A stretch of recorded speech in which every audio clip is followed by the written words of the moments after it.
Hey guys, what's up? I'm CJ and welcome back to my galaxy. Today, that was a bit of an excited introduction because we're talking about President Snow's crimes in the Hunger Games.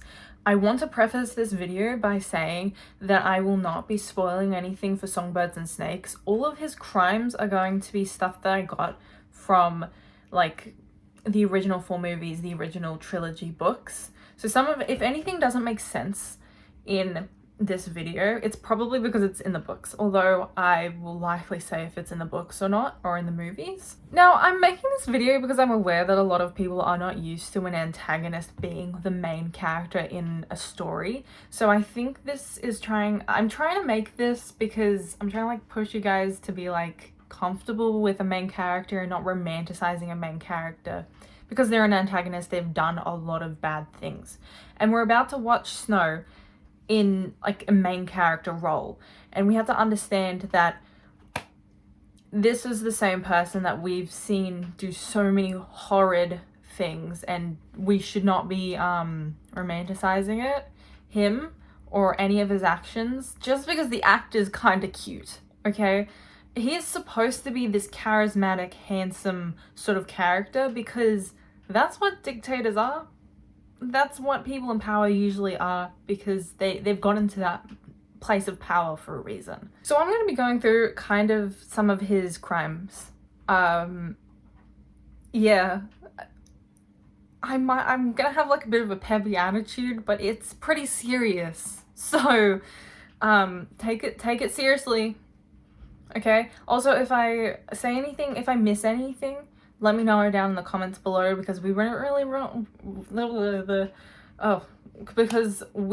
want to drive home how bad Snow is before Songbirds and Snakes, so people have an understanding of why we should not be romanticizing Snow or feeling sorry for him. Right off the bat, he manipulated both the capital and the districts to keep power over them. By doing this, you know, he introduced the Hunger Games, he killed capital officials and high-ranking political officials. He poisoned Seneca Crane after the whole Nightlock stunt. In the books, we don't know what exactly happened to him, we just know that he's dead. In the movies, we see that he was literally poisoned with Nightlock because that's what he let Peter and Katniss win the games with. This manipulation created a very large class difference between the capital people and the district people, which once again is something else they utilize in the Hunger Games, you know, with the tesserae system. I think that's how you pronounce it. You get like grains to make bread if you put your name in more times into the reaping pool. And that's just the start of everything he's done. He is such a bad character, so bad, because he is literally a dictator who's killed hundreds, if not thousands of people. I think Pan is very small compared to what the US looks like now, so I'd say there's probably maybe a few million people living in Pan Am, maybe. He bombed District 12, District 13, and a hospital in District 8. That's not including things we didn't see on screen or see in the novel. For District 12, he murdered the large majority of the population if they could not get out with Gale and that whole group of people who went eventually to District 13. They did not survive leaving District 12, which was not many people that got out with Gale's group. When District 13 was bombed, they kind of, in the book, it's described that they demolished the top levels of District 13. So one of the apartment levels that was destroyed was the apartment level Katniss was staying at. She luckily was in the bunker, as we see in the movie and the books as well, although they had to relocate a bunch of civilians from District 13. And obviously in District 8, nobody got out of that hospital except for Katniss and her crew. You know, we have to remember that he bombed a hospital with innocent civilians in it. That's one thing. That's one thing we should be paying attention to. And on top of that bombing, he caused all the deaths in kind of indirectly that were associated with the rebellion, caught up in the rebellion. He was also the reason and kind of the person signing off of the people that were prisoners of war under the capital. That includes, and let me read that out, Cinna and Abaria. So we know who Cinna is, and Abaria is District 2, and she was in Catching Fire. She's the one with the sharp teeth. That's Anabaria. She survives at the end of Mockingjay as well, but she was a prisoner of war at the same place Joanna and Peter were. Portia, who was Peter's stylist in the same way Cinna was for Katniss. We see her in the Hunger Games, but she doesn't really have too much of a speaking role. Now, the next two characters that were prisoners of war and that died under Snow's hand were in the book, but not in the movie. Lavinia, I think that's how you pronounce it. She was the redheaded girl that was captured outside of District 12. Katniss saw her get captured and eventually saw that she was an AVOX in the Hunger Games because they committed treason of some sort. And eventually she is a prisoner in the same area as Peter, Joanna, those people, and Abari as well. And then Darius, also in the books, he was a peacekeeper in District 12. He eventually gets captured for treason when the new peacekeeper comes in. You know, the really harsh guy, the guy who whips, I should not be smiling. I'm sorry, I can't be smiling at that. The guy who whips Gale, he's a replacement to like Darius. Well, Cray was the head peacekeeper, but Darius worked under Cray. Darius is eventually captured and turned to an AVOX and serves Katniss during Catching Fire. Both Darius and Lavinia end up being tortured and killed in front of Peter and Joanna when they're in prisons. They're essentially killed because they thought that they might have information on where Katniss is or what Katniss is doing or the plans for the rebellion. I think it's one of the reasons Peter is so shaken up during the Caesar Flickerman interviews as well. Not to mention, Peter is forced to do those interviews with Caesar Flickerman as propaganda, capital propaganda by Snow. And I forgot to mention that Peter's stylist team, along with Portia, were also killed. They were all executed for treason. Some of them were killed anyway by District 13 and the rebels because they didn't know whose side they'd be on. And the victors, whilst not killed by Snow, the large majority of the victors that were still alive, if you don't see them in the room at the end of Mockingjay, they're all dead. Just to put it bluntly, because the rebels and the capital didn't know which side they were on, so they all ended up dead. Another political official, like I said earlier, that died in the books, the mayor and his daughter. His daughter's name was Madge. Madge was a friend of Katniss's. They all die either in the District 12 bombing or arrested for treason. It's kind of unclear because Katniss herself doesn't really know what happened to them. But they didn't show up again at the end of Mockingjay, so we're left to assume that they were killed for treason or were killed in the bombing of District 13, which was a direct cause of Snow. And we can kind of assume that Snow likely killed other mayors and their families of all the other districts as well. The people he imprisoned but did not kill were Effie in the books. I know in the movies, which was a really good choice by the movies. It was a huge change, but in the movies, Effie is in District 13, but in the books, Effie is not in it at all. She's in it at the very end when she's doing up like Katniss's hair and whatever before she's about to execute Snow, but she's not in the books other than that. Effie is imprisoned for treason and as kind of like a war criminal during Mockingjay. And Katniss's stylist team were captured at the same time as Portia and Peter's stylist team, although District 13 eventually got their hands on them, and in the books, they're mistreated in District 13 until Katniss finds out where they are. I don't have it down in my notes, but I just remembered we should probably point out the fact that Snow is the direct reason that Katniss and Peter were to get married, forced to stay together because to not have the rebellion happen and people rebelling against the capital, which comes under his whole category of prostituting victors, including Finnick. We know that we don't really know who exactly was prostituted during the course of the novel. What we do know is that Haymitch was not prostituted. I don't think Joanna was, but we do know Finnick was, definitely. There's a chance Annie might have been, unless Finnick was protecting her. The reason Haymitch and Joanna were not was because Snow, once again, reminder, he's the cause of all of this. Haymitch's entire family and girlfriend specifically as well, we very specifically get pointed out that his girlfriend was killed by Snow because he was rebelling. The way Haymitch rebelled was that he threw an axe against the force field, the one that almost kills Peter, except in his own arena during Haymitch's own games. He throws an axe down just about as just as he's about to get killed by the District 1 tribute, they're in like the final two and they're fighting it out, and it comes back and hits, it kind of like bounces off the force field and hits the District 1 tribute in the head, killing her.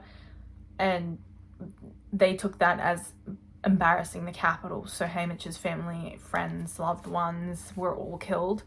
Joanna's, everyone Joanna loves was also unfortunately killed.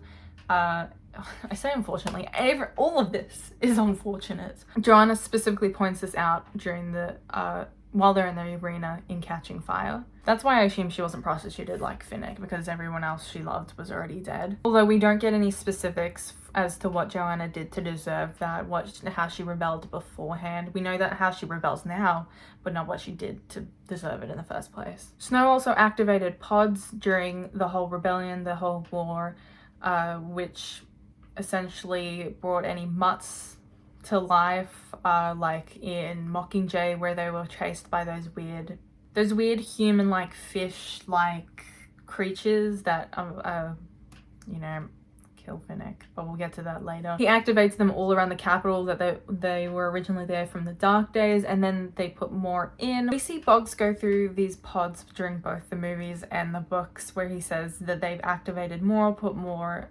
pods in. What we don't see in the movies that is in the books is that eventually the pods just start activating and activating more and more and more. As the rebels are getting closer to the president's house. I don't remember exactly what they call it, but it's where President Snow lives, where all the political stuff happens, you know, kind of like the White House in the US, but I don't think it's the White House. It's kind of the equivalent to that in Pan Am. Except civilians are getting caught in all of these pods. At one point, Katniss almost falls down this large ditch where there's this monster, this mutt at the... I say monster because that's kind of what Katniss describes it as, but there's a mutt chasing people who had fallen down and survived the fall. The mutt starts chasing them around in this large hole, and Katniss almost falls down there. That only occurs in the books, and there's more pods that are going off like that. It's crazy that they're trying to stop all the rebels getting to the president's house. That's one thing Snow does. He activates all those pods, kills off not only the rebels, but also Capitol civilians. One of the more obvious things that Snow has done is oppress the districts through the Hunger Games. I want to say Snow indirectly caused all of the deaths of the tributes in the Hunger Games, or the majority of them, because he didn't come to power at the beginning of the Hunger Games, whatever, right? But I want to say it's actually direct, because as the president, he could have stopped the Hunger Games, but obviously he made the very conscious choice to continue the Hunger Games. So let's list out some of the Hunger Games tributes he killed. Obviously, this included Rue, and then there's also Thresh, Cato, Clove, Marvel, Glimmer.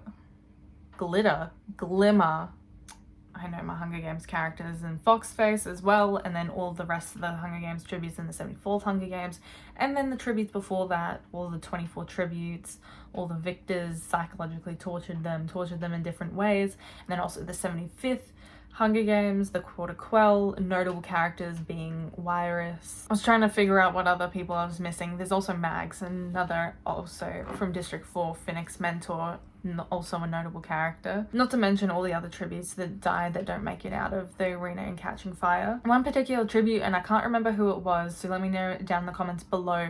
One particular tribute in the book, and I don't think that's shown in the movies, had to pull herself away from a horde of children that she had. They were all her children, and they were all like begging her to stay and not to be raped, that sort of thing, but you know, she still had to go into the Hunger Games. That tribute also ended up dead during the games. I don't remember who it was. Someone remind me in the comments down below. There are a bunch of different crimes that Snow has committed, but I think the ones that really impact readers specifically a lot that I've left to last was that he tortured Joanna, he tortured Annie, Finnick's, if we don't know who Annie is, which you should, because Annie's a great character, Finnick's girlfriend / wife in Mockingjay, and obviously Snow hijacked and tortured Peter to use him again as a weapon against Katniss, therefore psychologically torturing Katniss, as well as Peter psychologically. He psychologically tortured everyone, not just murdered, tortured and killed people,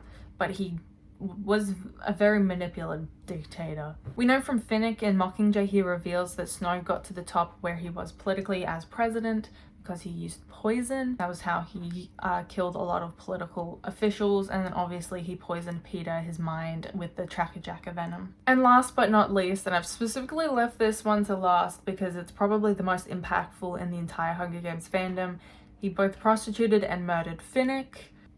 I choose to believe Finnick is still alive and raising his son with Annie. But in reality, he did murder Finnick using the mutts, whilst it was technically indirect, but he could have put a stop to it simply by not torturing people. But yet Snow decided to do that anyway. I feel like Finnick's is one of the more impactful in the entire series because it didn't necessarily have to happen, but that is the reality of war, and that's what Suzanne Collins really wanted to communicate to us. And I left that one to last because we have to remember that when we're going to watch Songbirds and Snakes, what Snow will eventually do in the future, that we're looking at the same character who will eventually turn into one of the worst characters in the Hunger Games. And as president, he could have put a stop to all of it, but he chose not to. I know it's really difficult when you've been reading a bunch of main characters who are the heroes, that they always do the right thing, and then watch a story or read a story where the antagonist, the antagonist or the villain is the main character. People are so used to reading a certain type of perspective, so it's going to be difficult for people to see like an attractive character and like really disassociate themselves from the character to the actor. But we have to do that. You're allowed to like his acting. I think his name's Tom Blythe. You're allowed to like the actor Tom Blythe's acting, but you should not be liking the character of Snow because once again you have to remember what he did and what he will do. So that's it for today's video. If I missed out anything, please let me know down in the comments below. If you want to remind people of everything Snow did, just leave a comment. If you like this video, please like and subscribe. Up until the premiere of Songbirds and Snakes, I am posting only Hunger Games videos, so hopefully you guys enjoyed that. Please subscribe if you want to see that type of content. Once again, I hope you enjoyed this video. I have been CJ, and I'll see you guys in the next video. Bye!